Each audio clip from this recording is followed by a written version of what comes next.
sumasaya at say to all of you who trusted this small organization. Dumungag tayo. Dumungag tayo, dumungag tayo. Danggan tayo tikwati remarks ni Madam. Second, to all of you who trusted as member to this small organization. Third, we also thank Gladys for trusting us, for your trust. Malaking niya, mangipan niya yung kwarta tayo mangipan. Yes. Without Gladys, our small organization could not be prosper. Yes. Dapat,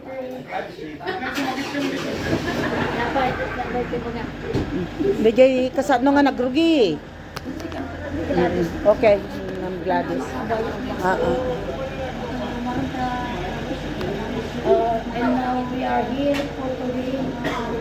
We call this maganda Celebration. Association. Association. Paluwagan as a whole and not a monthly basis. Dahil na pinorm tayo should be called as Paluwagan as a yearly basis. For the meantime nga, pag-startan tayo ng napintas na asosasyon. Amen. Now, we thank God na data nga to receive the fruits iti. Nagkukuhan tayo ng savings tayo. Wana, thank you. Merry Christmas. Tapos, nagpakada pa na nga, bumayag. Padamadan pa. Thank you, Ma'am Teresita Lasuden. And I hope na magiging successful pa ito sa coming years. Na matagumpay sa pamamagitan ng pamamahala ni Ma'am Teresita at sa paghawak, maingat na paghawak ni Ma'am Gladys. Pasalamatan natin si Ma'am Gladys dahil kung wala siya, ay siguro nawala na rin ang association na ito. Ang association na ito ay sinasabi natin na paluwagan at the same time yearly na paghati-hatian yung mga naipon natin at nagkakaroon pa ng kaunting benepisyo o binidindo. Kaya binidindo.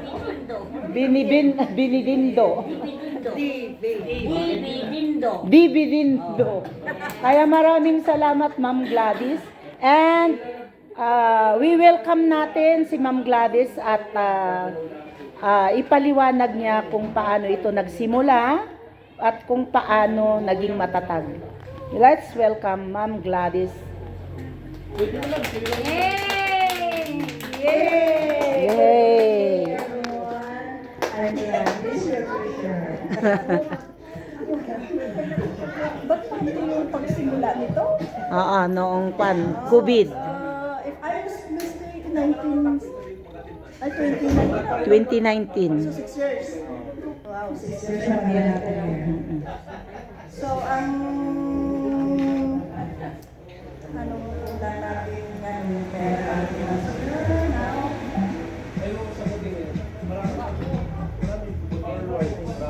Yung number natin.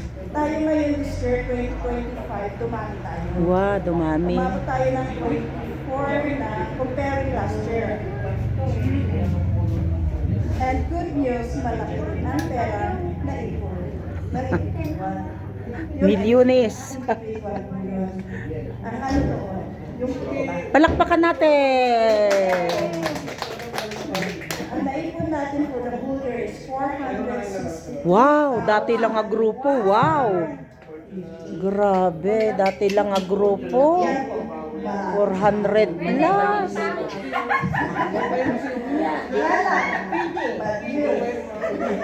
Ang kita lang niya is 14,000. Wow, malaki na rin. pesos. Kasi tatlo lang po ang aking gumagawa. I don't need to mention their names. Yes. Alam niyo kung sino yun. Sila ang kita lang pera natin. yun. I'm encouraging you to kunamon. Well, encourage. Ngayon, ang ginawa ko po, sinunod ko po yung utos ng president. I-divide ko po yung kita ngayon in 24% tayo. Lahat na meron ko. So, yung 4,000, 17. Ang natira lang po is 100. Okay na yan. So, wala tayong Surplus. na natira for this year ng parang savings natin. Not unlike last year. Diba last year sa Oh, mas malaki. Tapos, pero ilan kasi lang tayo. Malaki. Kukunti lang. Kasi maraming nag... Dumami nga, lumaki ang pera, pero kunti lang. Last year, kunti lang din, malaki ang kita. Kasi active lahat halos eh. May nakula 12,000. Yung ay kita yung last year. Kung di pa member ang dito sa atin kita yung last. Steady pa nila sa akin parang yung 12,000. Kaya madagdagan yung 100. Ngayon ang ano ko doon, yung transpo. Meron po kasi transpo. Every ano may maipon na pera, hindi naman lang sa kanila po sa bangko. Ayaw ko kawalan. Kaya pakiusap ko sa mga sige na para 2 or 3 days advance sila magsasabi. Para at least may time ako pupunta ng bangko. Tsaka yung ano, yung borrower, kailangan na member. Yes, yun pa isang sabihin ni ano po ay paliwanag ko sa inyo po hindi po Nag-accept. Kayo po ang magpahiram sa mga kilala. Mm. Ang ano po, hindi ako mag-release ng pera kung wala silang ipapakita ng amortization signed by our president. Kasi syempre, taputin ko yun pagpasa na mag-release ng tapos, yun, meron nga nagsabi sa akin. Hindi pwede ako. Kailangan ko nagsasabi, pero siya ang nakagalit. Tama ba? Ayan. Ngayon, yun na po. Ay, meron na tayo sa mas amount kay Madam Henry. Yay! Thank you. Di mo naiintindihan? Meron pong binigay ang ating mahal na presidente. Wow, thank you! And 223. Yung mga maraming kumutang. Magkano yun? Tigisa ba tayo doon? Ay, bigay din. Ay, Ma'am Gladys, may binigay din na kumot. Yes. Tigisa daw tayo. Palakpakan natin kasi alis siya eh. Yay!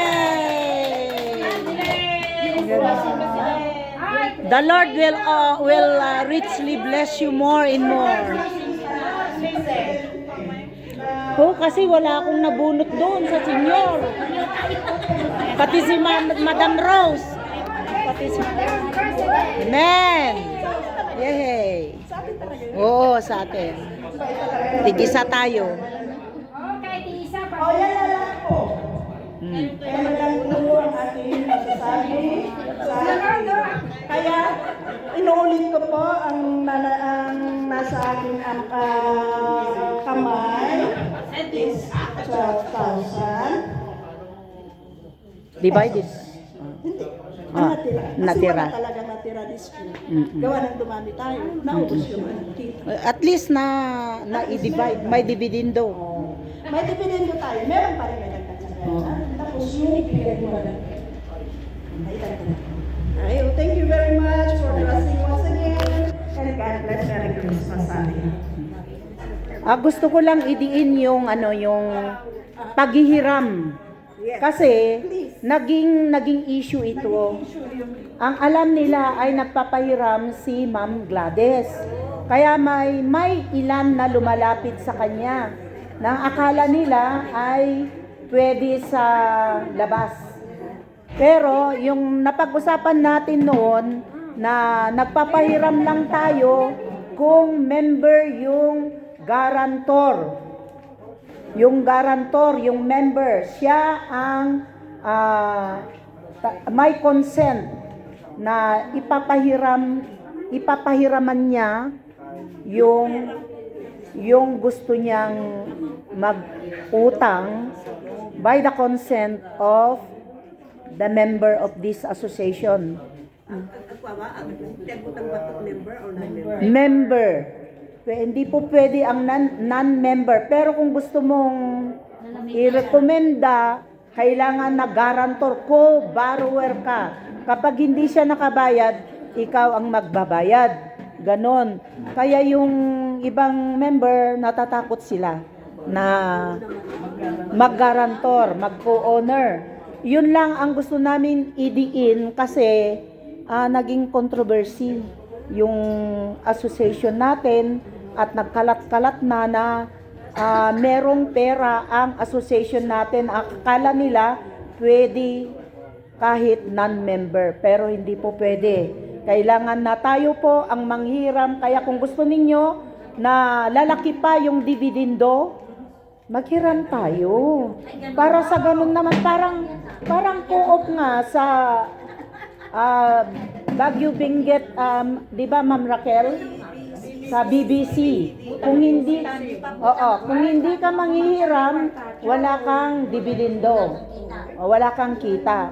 Karamihan naman sa atin dito ay naka-member doon sa BBBC o cooperative. Kaya nagpapasalamat tayo dahil nung kailangan ko yung pera, 2 beses akong nanghiram dito. Ako na magsasabi.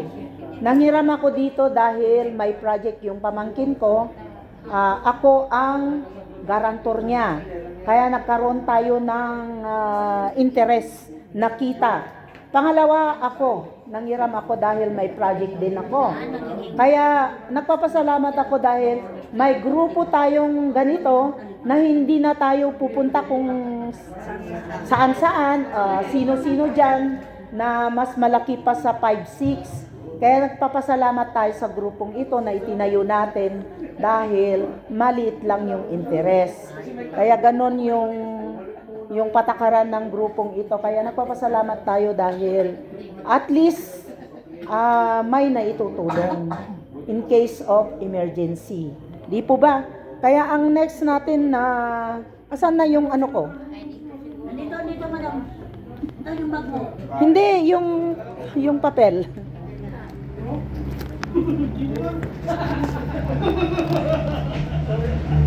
Ay, meron na tayong games. Lead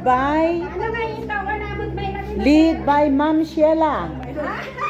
Kaya let's call on Miss Sheila na siyang magli-lead ng games. Yung grocery muna. Ano yan? Niwaras mo tapos tapos At pinka. kalabang di basket. Hindi kasi jay.